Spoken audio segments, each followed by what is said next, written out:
Mapagpalang araw sa inyong lahat! Welcome back to my mini vlog. For today's vlog, gagawa ako ng tinapay. Ayan, may cinnamon powder po ang ating ginawang tinapay. Subukan ko po ang recipe itong gawing tinapay dito sa air fryer kasi ito ay usually ginagawa sa oven. Ngayon po ay itatry ko sa air fryer. Ayan, maglagay lang po ako ng mga dry ingredients. Flour o harina, asukal at baking powder. I-mix lang natin mabuti ang dry ingredients at pag na-mix na natin mabuti ang ating dry ingredients ay maglalagay na tayo ng milk. Fresh milk po itong ginamit ko at dahil nga po may bakery ang aking boss, ayan maraming po akong natututunang mga recipe ng tinapay. Kaya lang po bawal pong ibigay ang ingredients dahil po iyon ay business nila. At ayan po naglagay na po ako ng butter. Wala po akong exact measurement. Ito po ay tansya-tansya lang. Lutong pachamba po ang gagawin natin dito dahil ito po usually niluluto sa bakery. Ayan, nag-add na po ako ng isang egg at haluin po natin ang ating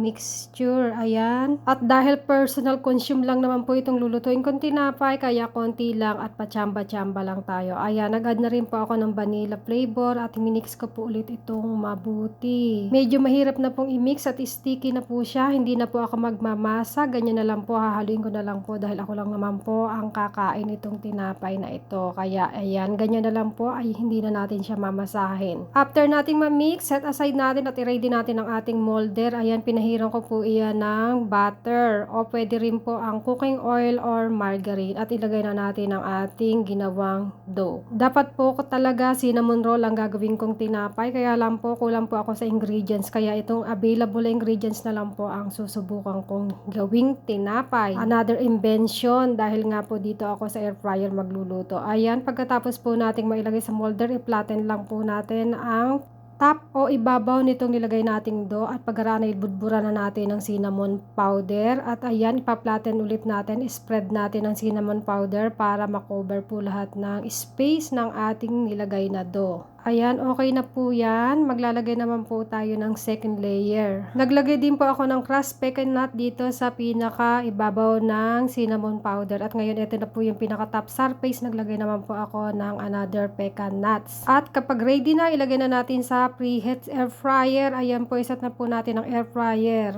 Ang oras po ng pag-bake ay depende po sa kapal o laki ng molder na gagamitin nyo. At ayan po, after po ng ilang minuto ay luto na ang ating tinapay. I-cool down natin hanggang sa lumamig ang ating tinapay at kapag malamig na ay ayan ang mold na po natin. Ayan, at in-slice ko na rin po siya. Hinati ko na po sa gitna kasi po masyado po siyang mataas o masyado siyang makapal. Ito na po ang ating tinapay. Thank you for watching. Till to my next video. Follow for more. Like my video. God bless. Stay safe and healthy everyone. Bye!